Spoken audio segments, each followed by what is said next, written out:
Hi. Hi. I know who that is. Um, Hi. So it's Wednesday again, and I am super stoked because I love Wednesdays. I love Wednesdays because I get to hang out with you guys, and we have the best time. Um, and we get Utah to Fox Music. We do. Uh, I'm. I don't know. It's been a weird day. I don't know if you guys saw my TikTok earlier or um, sorry, chat, uh, or my Facebook Live, trying to expand, trying to make this bigger. Hello, my sweet sister. It should be the best time or the worst time. Oh, we can't do that book. That would be like a whole season. We can do that. Mm, we may have to think about that. Um, but what I would like to do this spring, because sorry guys, this is still bugging me a little bit, so we're gonna just a bit. I loved Heidi's story so much for New Year's Eve that I would love to do a short story writer showcase. So if you are a writer of short stories, or if you are friends with someone who writes short stories, have them submit them. We'll read them. Our stories don't have to be from big collections. Um, yeah, I want to read your guys' stories too. So if you know somebody or are somebody, please, please, please. Hi. Oh, yay.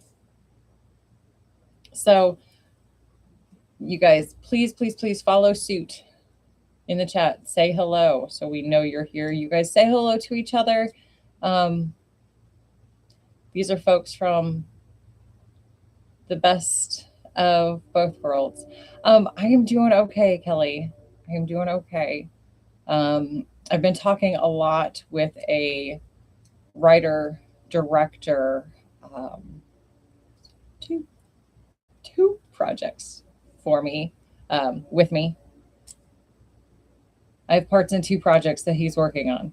Um, so doing some character development there, which is very, very cool to be kind of on the ground floor with a project. And hey, Sister Bear.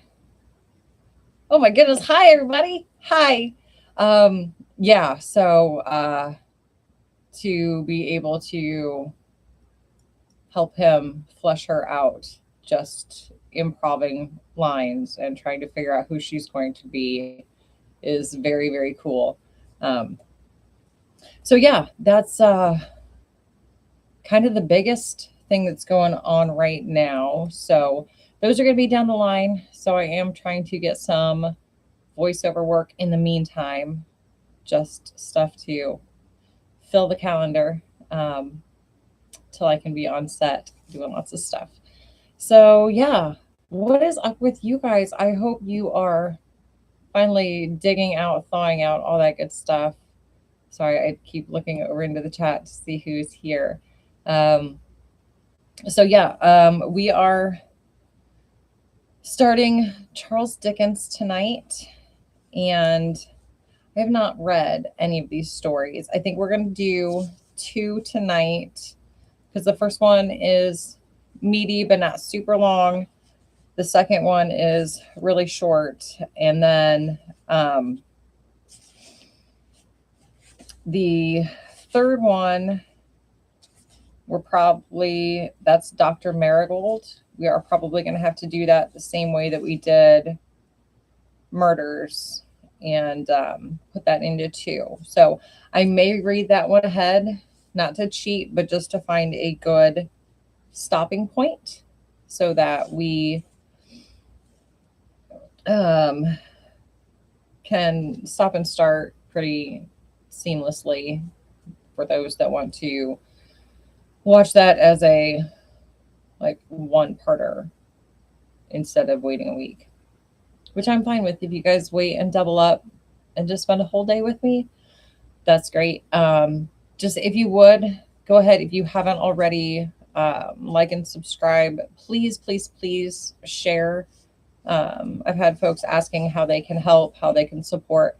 That is really like the best way, is to just share it so we can get some more views, hopefully get some more members of the family.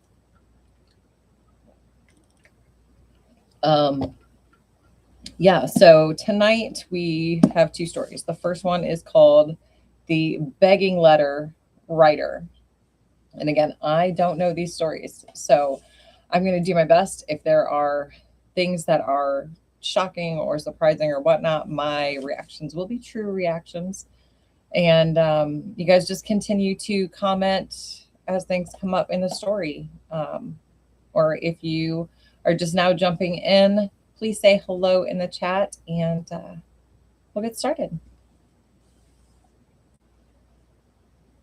The amount of money he annually diverts from wholesome and useful purposes in the United Kingdom would be a set-off against the window tax. He is one of the most shameless frauds and impositions of this time. In his idleness, his mendacity, and the immeasurable harm he does to the deserving, dirtying the stream of true benevolence, and muddling the brains of foolish justices, with inability to distinguish between the base coin of distress and the true currency we have always among us, he is more worthy of Norfolk Island than 3/4 of the worst characters who were sent there. Under any rational system, he would have been sent there long ago. I, the writer of this paper, have been for some time a chosen receiver of begging letters. For 14 years, my house has been made as regular a receiving house for such communications as any one of the great branch post offices is for general correspondence. I ought to know something of the begging letter writer. Thank you. He has besieged my doors at all hours of the day and night. He has fought my servant. He has lain in ambush for me, going out and coming in. He has followed me out of town into the country. He has appeared at provincial hotels where I've been staying for only a few hours. He has written to me from immense distances when I have been out of England.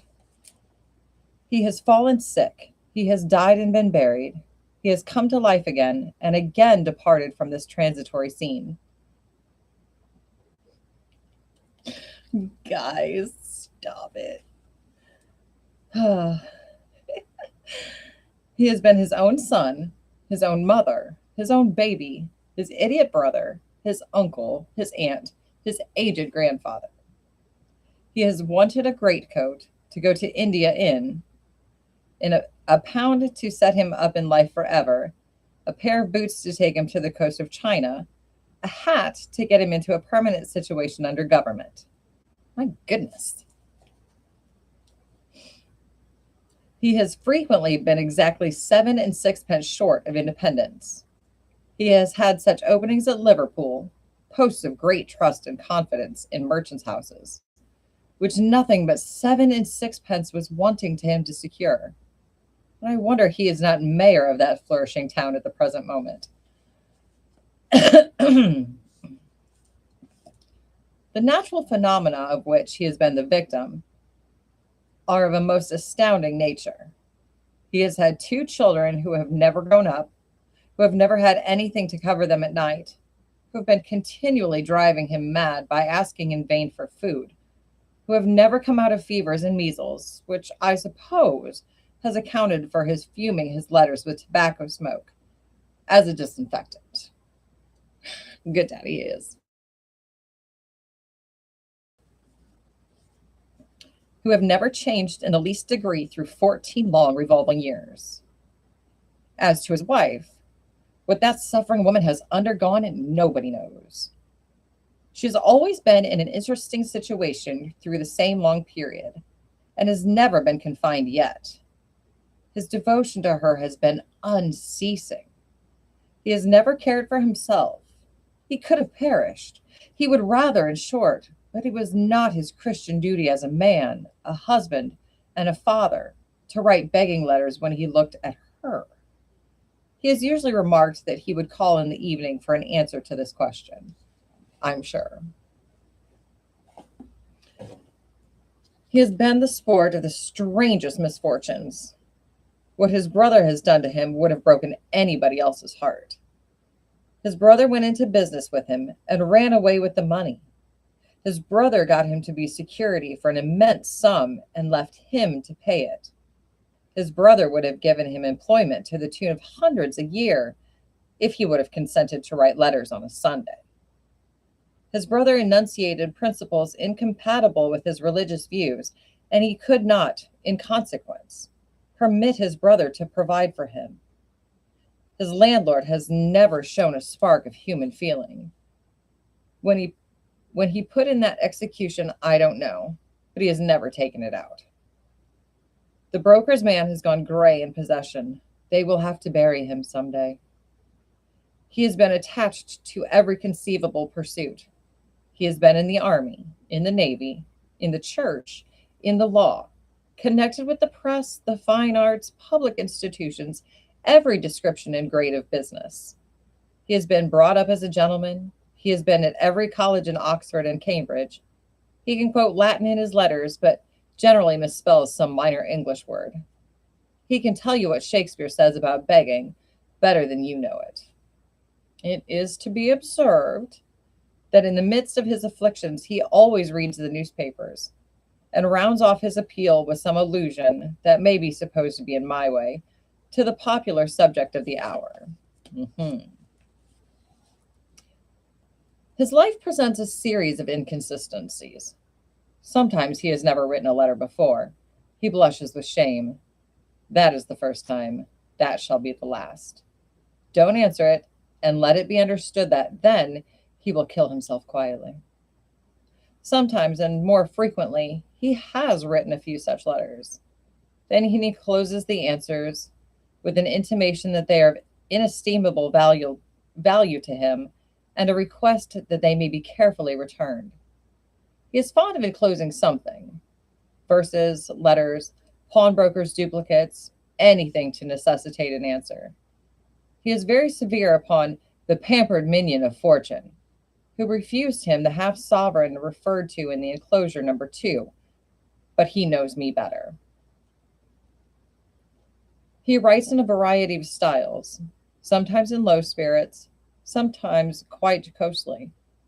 When he is in low spirits, he writes downhill and repeats words, these little indications being expressive of the perturbation of his mind. When he is a little more vivacious, he is frank with me. He is quite the agreeable rattle. I know what human nature is. Who better? Well, he had a little money once, and he ran through it, as many men have done before him. He finds his old friends turn away from him now. Many men have done that before him, too. Shall he tell me why he writes to me? Because he has no kind of claim upon me. He puts it on that ground plainly, and begs to ask for the loan, as I know human nature, of 2 sovereigns, to be repaid next Tuesday 6 weeks, before 12 at noon. I shall gladly pay you Tuesday for a cheeseburger today. Or is it a hamburger? Is it just a hamburger? Begging letters, spam of the 1800s. Absolutely, absolutely. A chain letter.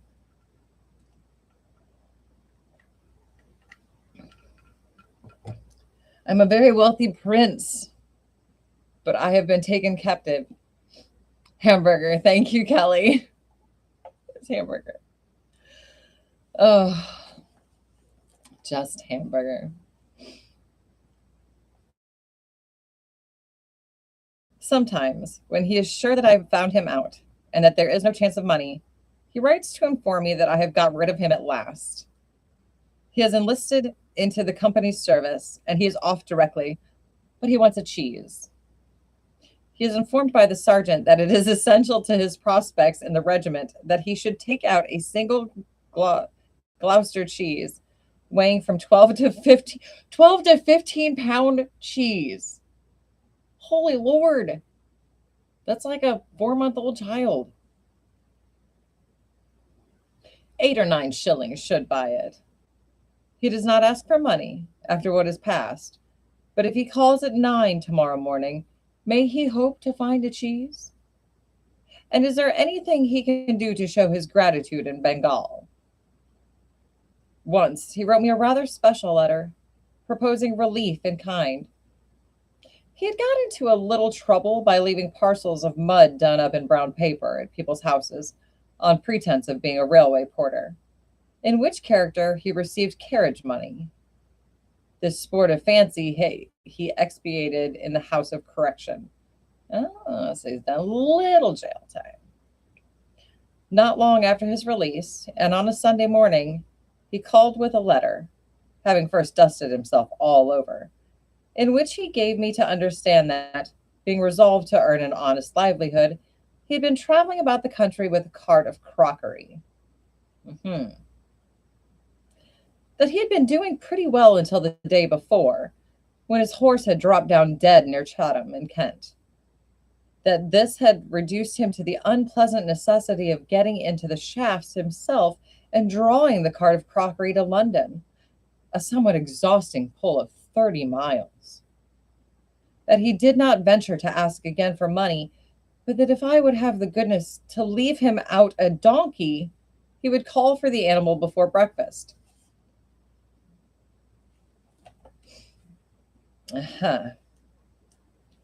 At another time, my friend, I am describing actual experiences. At another time, my friend, I am describing actual experiences, introduced himself as a literary gentleman in the last extremity of distress.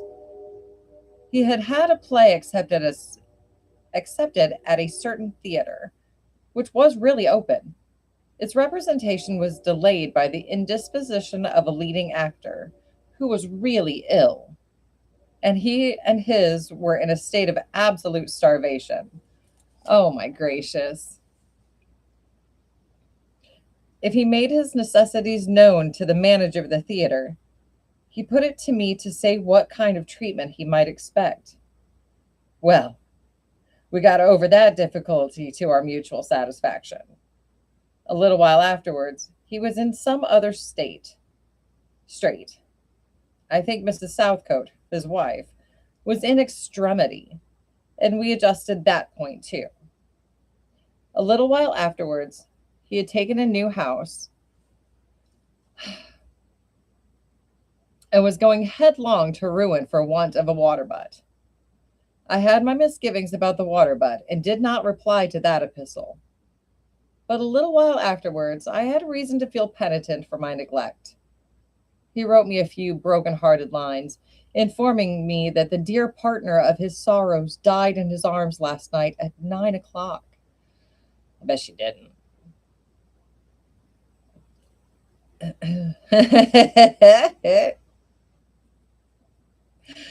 Oh, sorry, I read ahead.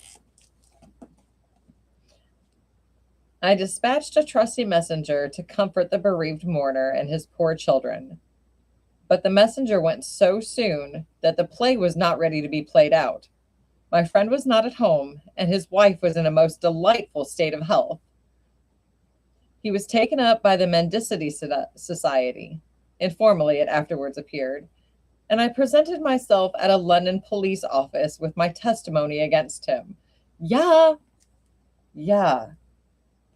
Sorry, guys, I'm having troubles with my slippers. The magistrate was wonderfully struck by his educational acquirements, deeply impressed by the excellence of his letters, exceedingly sorry to see a man of his attainments there, complimented him highly on his powers of composition, and was quite charmed to have the agreeable duty of discharging him. For crying out loud, smooth talker. A collection was made for the poor fellow, as he was called in the reports, and I left the court with a comfortable sense of being universally regarded as a sort of monster. For hmm. Next day comes to me a friend of mine, the governor of a large prison. Yeah, this guy needs to go to prison. Why did you ever go to the police office against that man? Says he, without coming to me first. I know all about him and his frauds. He lodged in the house of one of my warders at the very time when he first wrote to you. And then he was eating spring lamb at 18 pence a pound and early asparagus at I don't know how much a bundle. On that very same day, and in that very same hour, my injured gentleman wrote a solemn address to me, demanding to know what compensation I had proposed to make him for having his past for I proposed to make him for his having passed the night in a loathsome dungeon. What? And next morning, an Irish gentleman, a member of the same fraternity, who had read the case and was very well persuaded I should be chary of going to that police office again, positively refused to leave my door for less than a sovereign, and resolved to besiege me into compliance, literally sat down before it for 10 mortal hours for a sovereign. A sovereign.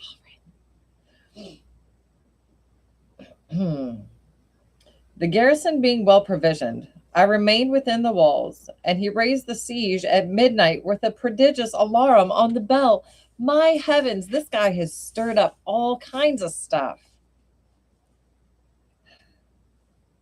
The begging letter writer often has an extensive circle of acquaintances. Yeah, they always do. They know everybody, and yet have no help.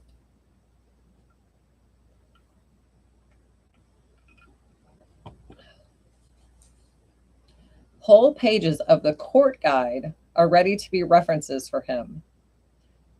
Noblemen and gentlemen write to say there never was such a man for probity and virtue. They have known him time out of mind, and there is nothing they wouldn't do for him. Somehow, they don't give him that £1.10 he stands in need of. But perhaps it is not enough. They want to do more, and his modesty will not allow it. Of course it won't. It is to be remarked of his trade that it is a very fascinating one. He never leaves it, and those who are near to him become smitten with a love of it too, and sooner or later set up for themselves. He employs a messenger, man, woman, or child. That messenger is certain ultimately to become an independent begging letter writer. Begging letter writer, yes. His sons and daughters succeed to his calling and write begging letters when he is no more. He throws off the infection of begging letter writing like the contagion of disease. That's all they know. They just write scams. That's it. It hasn't changed. It hasn't changed. It's only the mode of delivery. What Sidney Smith so happily called the dangerous luxury of dishonesty is more tempting and more catching, it would seem, in this instance than in any other. Yeah. He always belongs to a corresponding society of begging letter writers. Anyone who will may ascertain this fact. Give money today in recognition of a begging letter, no matter how unlike a common begging letter, and for the next fortnight, you will have a rush of such communications. Yeah, they'll tell everybody, I found one. What's Janine's line? We got one. Steadily refuse to give, and the begging lighters become angels' visits until the society is from some cause or other in a dull way of business, and may as well try you as anybody else. It is of little use inquiring into the begging letter writer's circumstances. He may be sometimes accidentally found out, as in the case already mentioned, though that was not the first inquiry made. But apparent misery is always a part of his trade. and real misery very often is in the intervals of spring lamb and early asparagus. Excuse me. It is naturally an incident of his dissipated and dishonest life. That the calling is a successful one, and that large sums of money are gained by it, must be evident to anybody who reads the police reports of such cases. But prosecutions are of rare occurrence, relatively to the extent to which the trade is carried on. The cause of this is to be found, as no one knows better than the begging letter writer, for it is part of his speculation, in the aversion people feel to exhibit themselves as having been imposed upon, or as having weakly gratified their consciences with a lazy, flimsy substitute for the noblest of all virtues. Yeah. There is a man at large at the moment when this paper is preparing for the press. On the 29th of April, 1850, and has never once taken up yet, who, within these 12 months, has been probably the most audacious and the most successful swindler that even this trade has ever known. Oh, sorry, guys. Got a weird spot on my leg. Jen, you're here. You're supposed to be heading out to dinner. But hi. Hello. That's my other sister.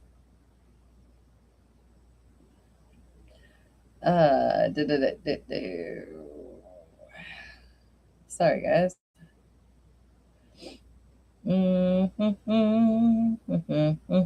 Aha. There has been something singularly base in this fellow's proceedings.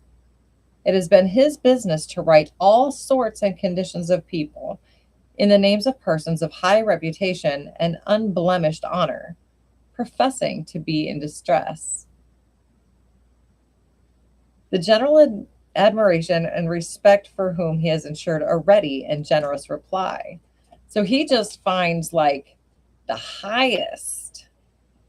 He just reads like I guess today it would be like the Forbes 500, and just sends these begging letters to the CEOs. I guess people do that now, don't they? They invite companies or CEOs or whatnot to like graduations and weddings and stuff in the hopes of getting good gifts. I wonder if that would be considered the same thing. It's not like a poor pity me. It's like a you never know how many or who you meet just to get gifts. Absolutely. Yeah. Anyway, sorry, back to the story. No. In the hope that the results of the real experience of a real person may do something more to induce reflection on this subject than any abstract treatise, and with a personal knowledge of the extent to which the begging letter trade has been carried on for some time, and has been for some time constantly increasing, the writer of this paper entreats the attention of his writers to a few concluding words. His experience is a type of the experience of many, some on a smaller, some on an infinitely larger scale. All may judge of the soundness or unsoundness of its conclusions from it. Sorry, that was kind of a long one. Long doubtful of the efficacy of such assistance in any case whatever, and able to recall but one within his whole individual knowledge, in which he had the least after reason to suppose that any good was done by it, he was led last autumn into some serious considerations. The begging letters flying about by every post made it perfectly manifest that a set of lazy vagabonds were interposed between the general desire to do something to relieve the sickness and misery under which the poor were suffering, and the suffering poor themselves. That many who sought to do some little to repair the social wrongs inflicted in the way of preventable sickness and death upon the poor, were strengthening those wrongs. Uh, However innocently, by wasting money on pestilent knaves cumbering society. That imagination, soberly following one of those knaves into his life of punishment in jail, and comparing it with the life of one of these poor in cholera-stricken alley, or one of the children of one of these poor, soothed in its dying hour by the late lamented Mr. Druitt, contemplated a grim farce, impossible to be presented very much longer before God or man. That the crowning miracle of all the miracles summed up in the New Testament, after the miracle of the blind seeing and the lame walking, and the restoration of the dead to life, was the miracle that the poor had the gospel preached to them. That while the poor were unnaturally and unnecessarily cut off by the thousand, in the prematurity of their age, or in the rottenness of their youth, for a flower or blossom such youth has none, the gospel was not preached to them, saving in hollow and unmeaning voices. That of all wrongs, this was the first mighty wrong the pestilence warned us to set right, and that no post office order to any amount, given to a begging letter writer for the quieting of an uneasy breast, would be presentable on that last great day as anything towards it. The poor never write these letters. Nothing could be more unlike their habits. The writers are public robbers, and we who support them are parties to their depredations. They trade upon every circumstance within their knowledge that affects us, public or private, joyful or sorrowful. They pervert the lessons of our lives. They change what ought to be our strength and virtue into weakness and encouragement of vice. There is a plain remedy, and it is in our own hands. We must resolve at any sacrifice of feeling to be deaf to such appeals and crush the trade. There are degrees in murder. Life must be held sacred among us in more ways than one. Sacred, not merely from the murderous weapon or the subtle poison or the cruel blow, but sacred from preventable diseases, distortions, and pains. That is the first great end we have to set against this miserable imposition. Physical life respected. Moral life comes next. What will not content a begging letter writer for a week, but educate a score of children for a year? Let us give all we can. Let us give more than ever. Let us do all we can. Let us do more than ever. But let us give and do with a high purpose, not to endow the scum of the earth to its own greater corruption with the offals of our duty.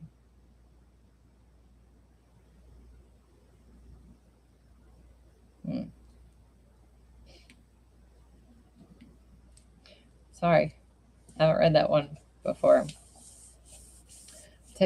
going to take a drink. I'm going to take a drink.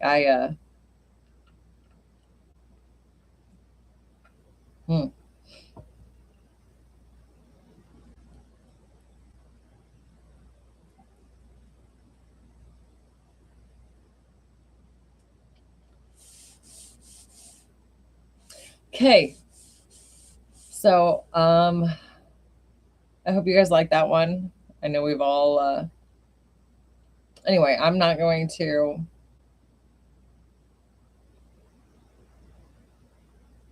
talk about that one. I'm going to let you guys just have that one. And our next one is a short one. Like I said earlier, it is only about not quite 4 pages. So we'll read that one.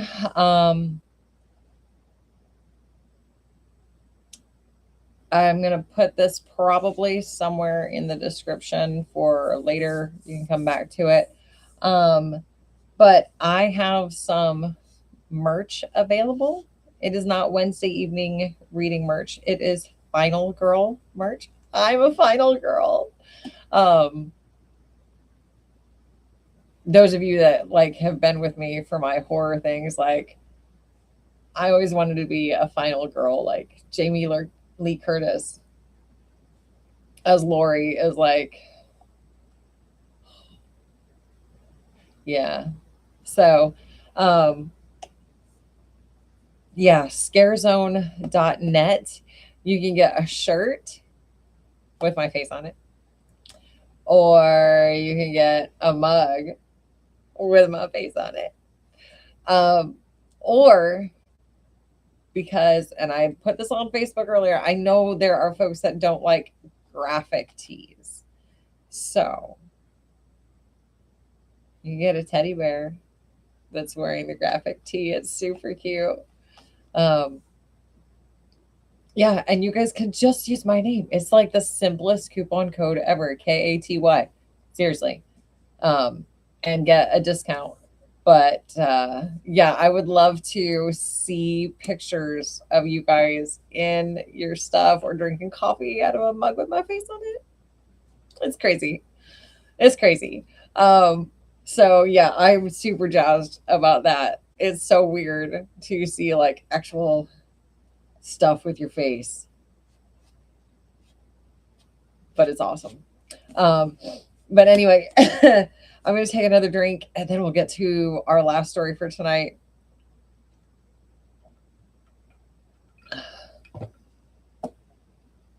Yes. Okay. So, oh, I forgot that wasn't juice. That is soda. I expected it to be apple juice. It was not. Sorry. Anyway, so our second story is called A Child's Dream of a Star. There once was a child, and he strolled about a good deal and thought of a number of things. He had a sister who was a child too, and his constant companion. These two used to wonder all day long. They wondered at the beauty of the flowers. They wondered at the height and blueness of the sky. They wondered at the depth of the bright water. They wondered at the goodness and the power of God who made the lovely world.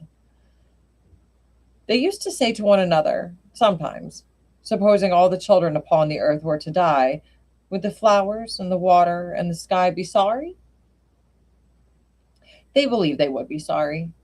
For, said they, the buds are the children of the flowers, and the little playful streams that gambol down the hillsides are the children of the water, and the smallest bright specks playing at hide and seek in the sky all night must surely be the children of the stars. And they would all be grieved to see their playmates, the children of men, no more. There was one clear shining star that used to come out in the sky before the rest, near the church spire, above the graves. It was larger and more beautiful, they thought, than all the others, and every night they watched for it, standing hand in hand at a window. That's so sweet. Whoever saw it first cried out, I see the star! And often they cried out both together, knowing so well when it would rise and where. So they grew to be such friends with it that before lying down in their beds, they always looked out once again to bid it good night. And when they were turning around to sleep, they used to say, God bless the star.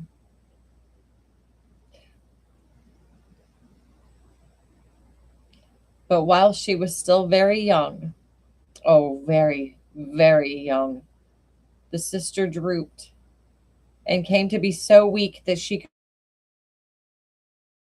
could no longer stand in the window at night. And then the child looked sadly out by himself. And when he saw the star, turned round and said to the patient, pale face on the bed, I see the star. And then a smile would come upon the face, and a little weak voice used to say, God bless my brother and the star. Oh, should have read this one first too, guys. Sorry. And so the time came all too soon when the child looked out alone, and when there was no face on the bed, and when there was a little grave among the graves, not there before. Oh, gosh darn it. Oh, keep it together. Keep it together a couple more minutes. I know it. Shoo. Okay. Okay. Handkerchief.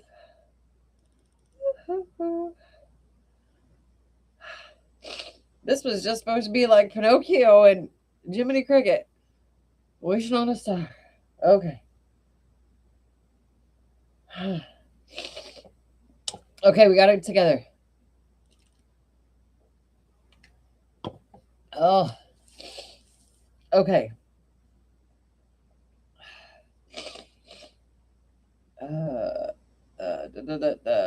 And when the star made long rays down toward him, as he saw it through his tears, which I can't stop.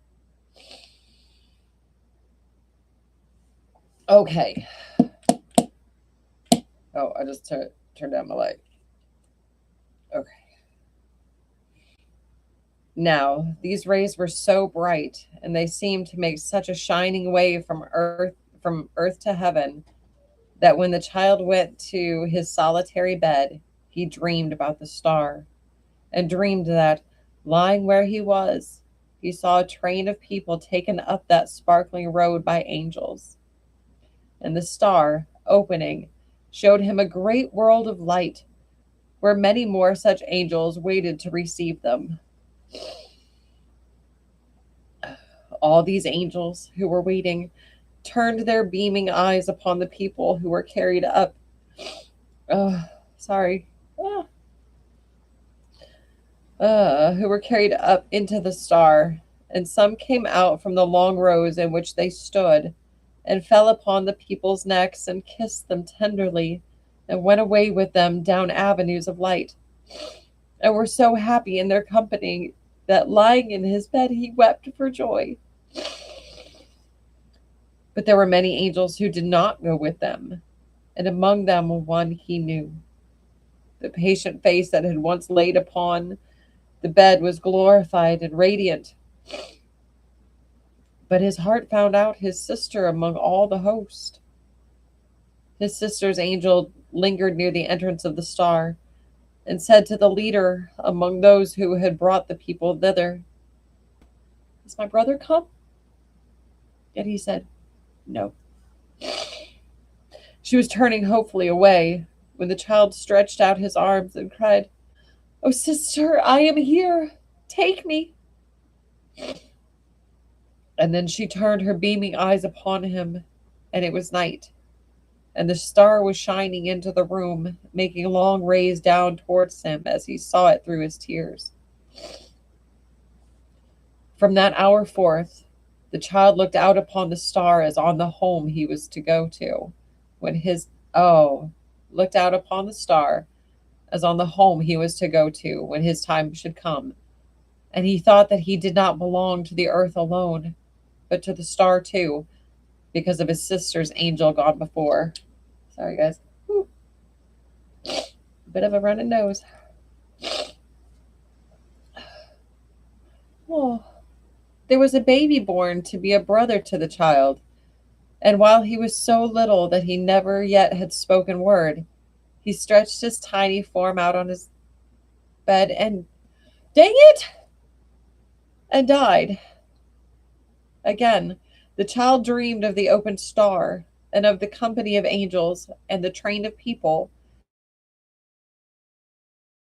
and the rows of angels with their beaming eyes all turned upon those people's faces. Said his sister's angel to the leader, Is my brother come? And he said, Not that one, but another. As the child beheld his brother's angel in her arms, he cried, "Oh, sister, I am here. Take me."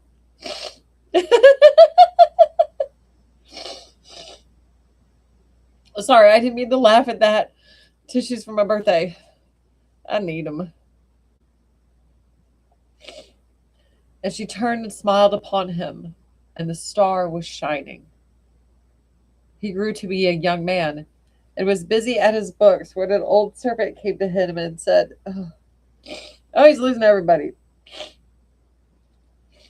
When an old servant came to him and said, "Thy mother is no more.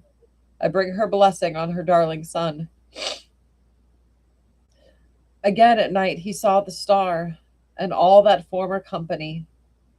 Said his sister's angel to the leader, "Is my brother come?" And he said, "Thy mother." A mighty cry of joy went forth through all the star, because the mother was reunited with her two children. And he stretched out his arms and cried, "Oh, mother, sister, and brother, I am here. Take me." And they answered him, "Not yet." And the star was shining. He grew to be a man whose hair was turning gray, and he was sitting in his chair by the fireside, heavy with grief, and with his face bedewed with tears, when the star opened once again. Said his sister's angel to the leader, "Is my brother come?" And he said, "No, but his maiden daughter." And the man who had been the child saw his daughter newly lost to him, a celestial creature among those three. And he said, "My daughter's head is on my sister's bosom, and her arm is around my mother's neck, and at her feet there is the baby of old time, and I can bear the parting from her. God be praised." And the star was shining. Thus the child came to be an old man, and his once smooth face was wrinkled, and his steps were slow and feeble, and his back was bent. And one night, as he lay upon his bed, his children standing round, he cried, as he had cried so long ago, "I see the star." They whispered to one another, "He is dying." And he said, My age is falling from me like a garment, and I moved toward the star as a child.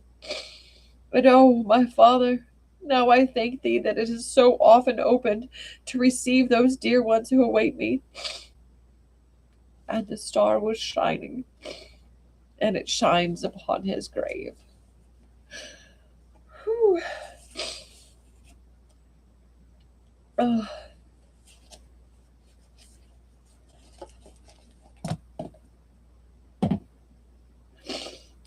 That one was sad and sweet, and I don't know why I'm crying so hard. Whew. Okay. Oh. Okay. I love you guys so much. Thank you for being with me on Wednesdays. I'm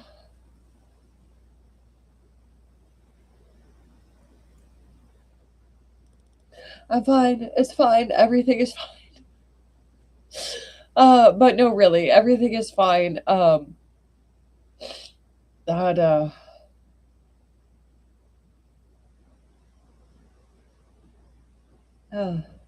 sometimes they just get to me. Sometimes they just do. But I appreciate you. And I'm so thankful that you guys are part of the Wolf's Den. And we will be back here, right here, this spot, next Wednesday at this same bat time, same bat channel, please. I hope that went by quickly and nobody noticed. But we'll be back on the second channel tomorrow night at 7:30. The coven will be together. The cozy coven will be together tomorrow night at 9 o'clock. You can find all of these on the YouTubes. Please, please, please, everybody, like, subscribe, share, do all of the things. I am going to. I don't know. I have ice cream. I just love you too, Karen. I get to see you on Saturday. I have my ticket. I got it in the email today. So I am so excited to see you. Um, Monday's my birthday.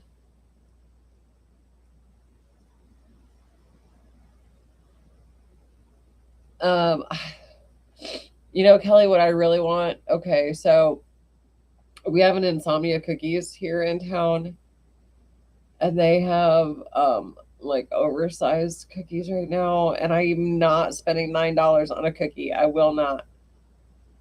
But I want a giant super stuffed like cookie full of goodness. I, for one, am very well aware Monday is your birthday. Yes, I know you are. You're a good one to remember stuff like that. But I'm going to go, and I will see you guys soon, if nothing else, next Wednesday. But thank you guys so much for hanging out with me tonight. I will send you $9. You will not send. No one should spend $9 on a cookie. I'm sorry. I know insomnia is delicious, but nobody should ever spend $9 on a cookie. I can make 2 dozen cookies. No, I can make like 2 dozen cookies for less than $9. So, yes, I love you guys. I'll see you soon. Bye.